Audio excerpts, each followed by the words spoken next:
there's a bit of news on it. It's been accepted into the Bike Shed show in London at Tobacco Dock at the end of May. It's March now, I think it's March the 1st. It's currently still like this. The engine's still in bits. We're in the middle of putting that back together. The frame, I haven't even started looking at any of that yet, so it's going to be a big job to try and get it done in time. So today, cracking on with the bottom end. Case is all cleaned out, bearings in. Just going to put a blob of oil down them. I'll get the bottom end crankcases done. I'll get the piston and the cylinders on, and I'll start on the head probably. I still need to do a leak down test and change the valve guides most likely. So that might not be done today, but we'll see how far we get. Let's crack on. So I was a bit confused earlier because, so you can see at the bottom of this one, there's a feed straight into the big end. A hole at the bottom of the shaft which feeds into the big end. And on this one it's just blocked off, it's plugged. I didn't know whether that was right or not. I knew there wasn't any oil feed in from the primary side, because obviously this is open in the primary case. But I didn't know whether the shaft should be drilled to at least get a feed from the big end through. But then I've just realised that actually, once you assemble the bottom end through the sump, because this is obviously offset, it's not along the centre line, there's only access for one of the sludge trap plugs anyway, which would be the one which is actually the sludge trap. This one is essentially redundant just because it's a common web between the two sides of the crank. So although this has got a sludge trap plug, there's no feed in, it doesn't actually do anything. You can only service one of them anyway. That clears that up for me at least. All of the bottom end has been soaking in diesel for a few days just to try and get any leftover swarf from drilling it out gone, and then I've just filled this with oil, blocked the inlet feed for it, and then pressurised and pushed some oil through. So we've cleaned out the big end, turning nice and free with no noise, which is good, so we don't have to split that. Sludge trap plugs are going in. I don't know whether to copper slip them for the first install anyway, and then after a few miles take them out, clean them after 50 miles or so, and then Loctite them in after, or whether I just Loctite them now. Got to make that decision in a minute when I do it.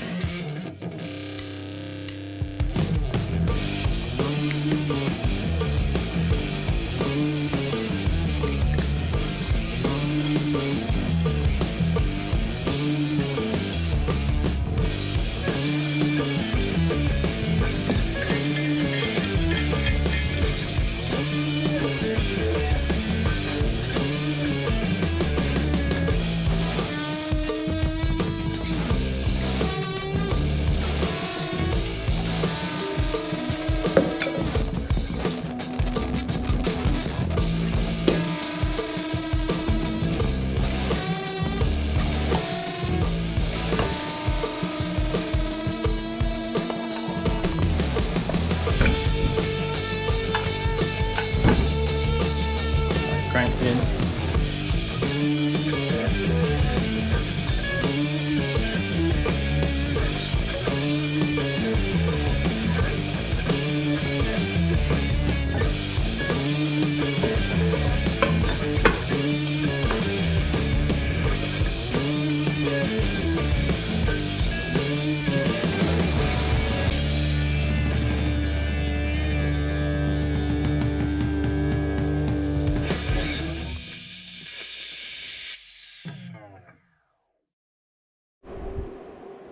Just loosely assembled without anything in properly, but you can see how you can get access through the sump to that one sludge trap plug, and this one is obviously redundant, but you can get the one that actually works, so that's pretty handy to know. Obviously everyone who works on these auto bikes knew about that already, but I didn't, so you learn something new every day, hey? No free play on it, and it turns lovely and smooth, no grinding.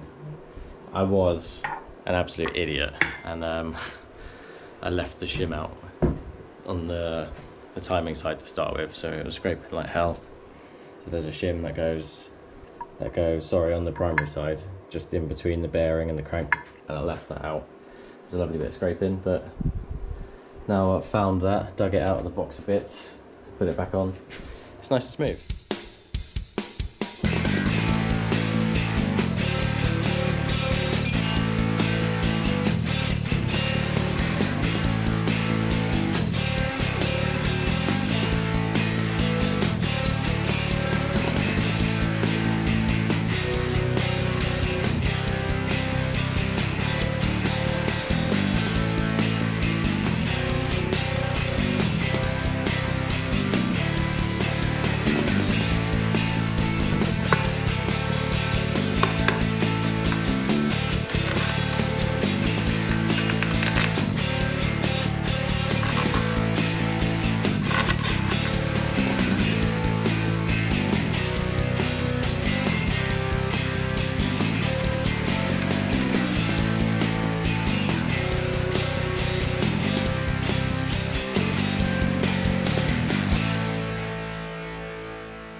So now we've got the bottom together. I think I'm going to go and put the cylinder and piston on before I start the timing side of things. Just because then it's going to start looking more like a motor. So then I can get the cylinder on, the piston on, can start looking at putting the camshaft in and then the push rod tubes and the push rods before I look at the head. So we'll have a look at that next. So this is that cylinder that we managed to save by putting in the rust eater. The cylinder walls turned out okay. They just need a bit of a clean. Not going to do much else to the barrel. It's got leftover paint and it's a bit ratty, but it sort of looks like the rest of the bike, so I'm not going to clean it up, paint it or anything. It's just going to be given a quick degrease.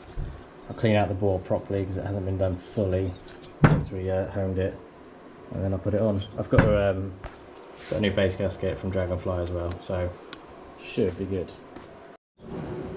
Scrap that actually. One thing I have forgotten to do was because it's a replacement barrel and there's no head gasket, I forgot to lap the head to the cylinder, so I'm going to do that now before I degrease it and get fucking lapping compound everywhere.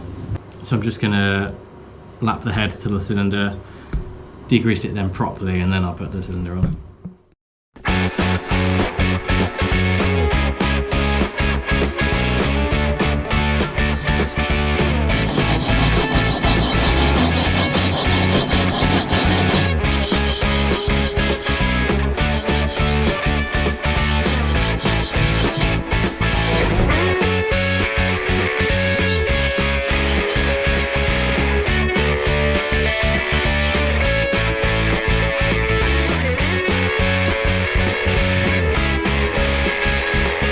Might not be perfect seal, but we'll figure that out. And it leaks where it doesn't. Right, let's degrease it and get it on.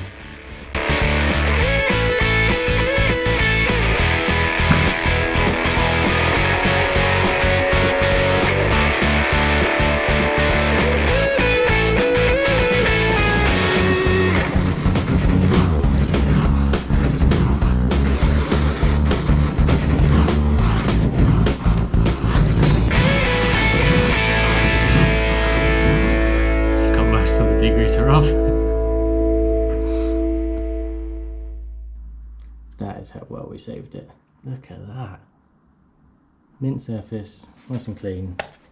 And there's the lapped head gasket surface. So not a bad job. Looks so much better than what was on it. So we'll get the piston on the com rod now and get it in.